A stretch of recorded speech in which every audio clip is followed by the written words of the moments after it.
Maulid Nabi Muhammad seharusnya dia tidak dirayakan pada 12 Rabiul Awal, tapi pada 17 Ramadan. Karena beliau diangkat menjadi Nabi dan Rasul pada 17 Ramadan.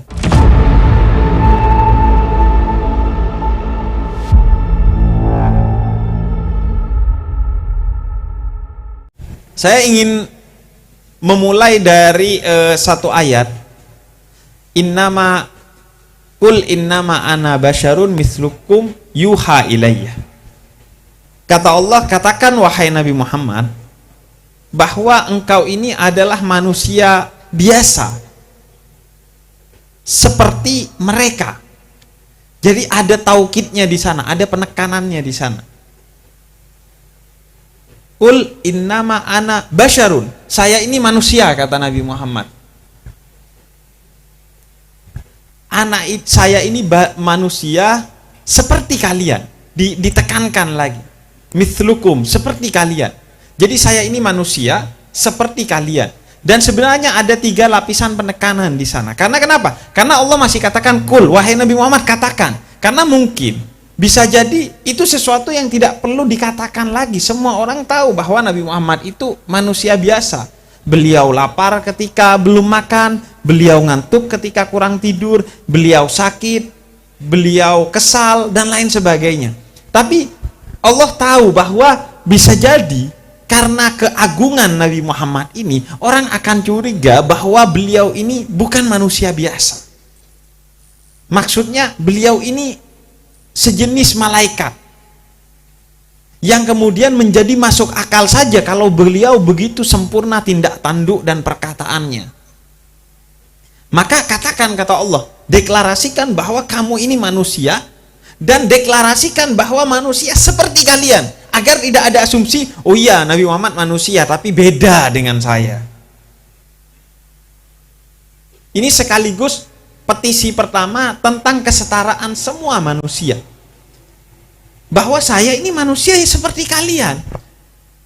Hanya saja saya memberikan effort yang besar untuk kemudian mendaki jalan-jalan menuju Allah Subhanahu wa ta'ala, hingga sampai kepada satu titik yang tidak bisa dicapai oleh manusia lain, yaitu beliau menjadi insan kamil, manusia yang sempurna, dan menjadi seorang nabi. Makanya yuha ilayya. Tapi bedanya kepada saya diberikan wahyu karena kenabian saya. Ini persis seperti yang digubah oleh Habib Ali Habsyi. Muhammadun basyarun la kal basyar. Nabi Muhammad itu manusia, tapi tidak seperti manusia pada umumnya. Tidak seperti manusia pada umumnya. Hal-hal seperti ini sering digubah dalam syair-syair tentang Nabi Muhammad, menegaskan kemanusiaannya Nabi Muhammad. Dan hal ini menjadi penting bagi kita umat Islam, karena memang kecenderungan tradisi Islam itu tidak berfokus kepada aspek historiografi dari Nabi Muhammad SAW. Jadi Nabi Muhammad itu lebih didekati dengan pendekatan-pendekatan yang sifatnya mistisism, seperti kita bicarakan kemarin, sangat mistik. Bahkan dalam beberapa hal berlebihan. Berlebihan dalam pengertian bukan berlebihan karena ada sesuatu yang seharusnya lebih tinggi dari Nabi Muhammad, bukan. Berlebihan sesuai dengan akal kita sehingga itu menjatuhkan diri Nabi Muhammad SAW. Misalnya ada yang mengatakan Nabi Muhammad itu punya mata di belakangnya.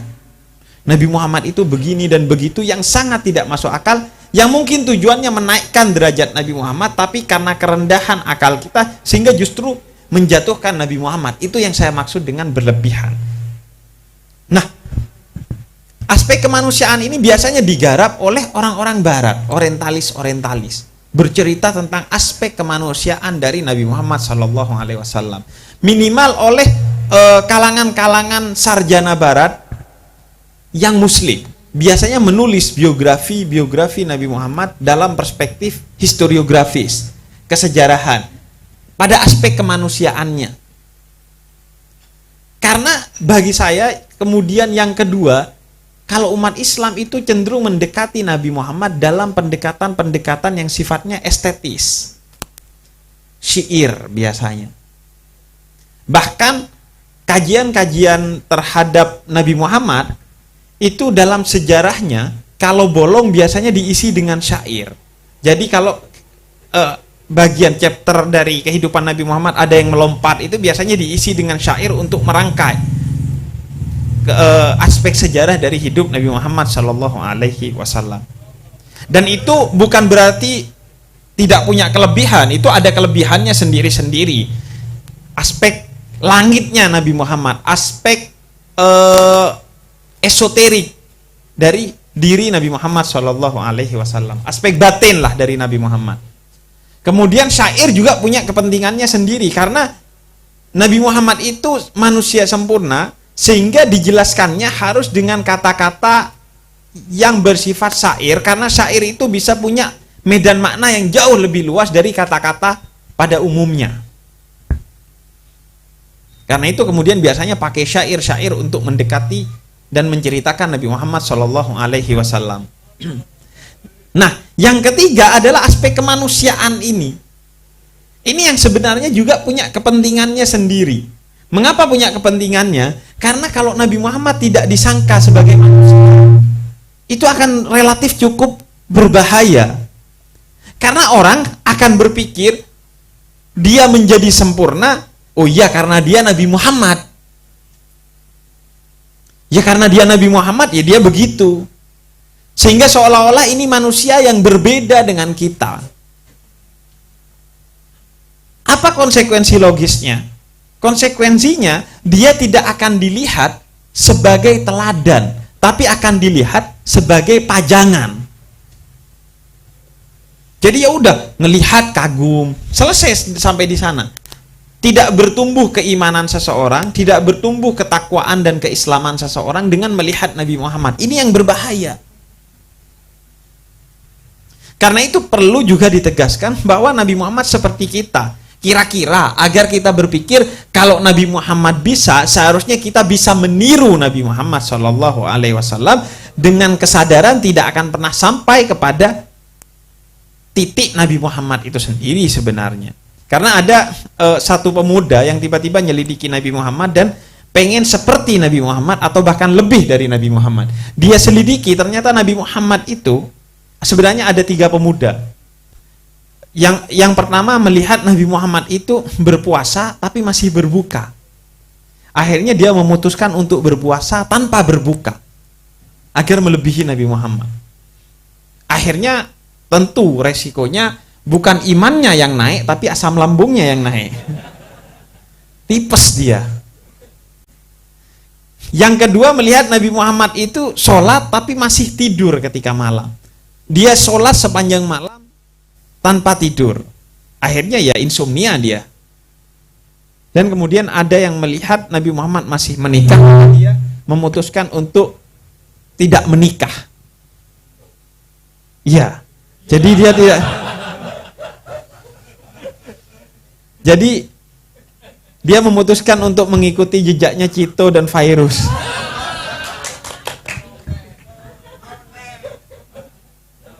Jadi kemudian penting menegaskan aspek kemanusiaannya Nabi Muhammad Sallallahu Alaihi Wasallam. Nah karena itu sebenarnya kita pada malam hari ini itu tanpa disadari merayakan aspek kemanusiaannya Nabi Muhammad juga. Makanya disebut sebagai Maulid Nabi Muhammad tanggal 12 Rabiul Awal.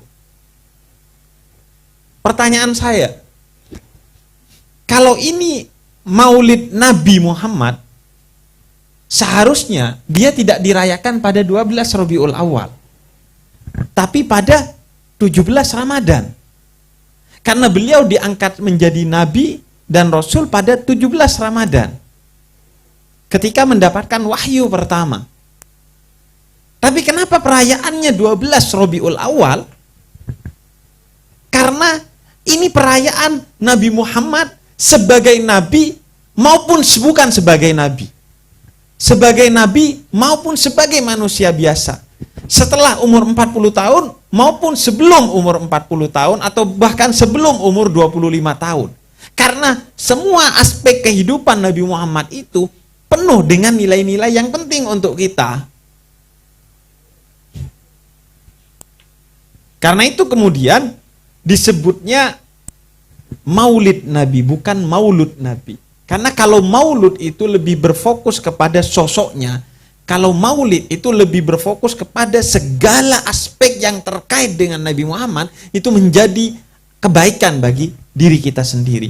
Karena itu ini perayaan tentang segala sesuatu yang terkait dengan Nabi Muhammad, termasuk aspek beliau bahwa beliau adalah manusia biasa seperti kita. Untuk kita mengambil ibrah, keteladanan dari sosok Nabi Muhammad Shallallahu Alaihi Wasallam.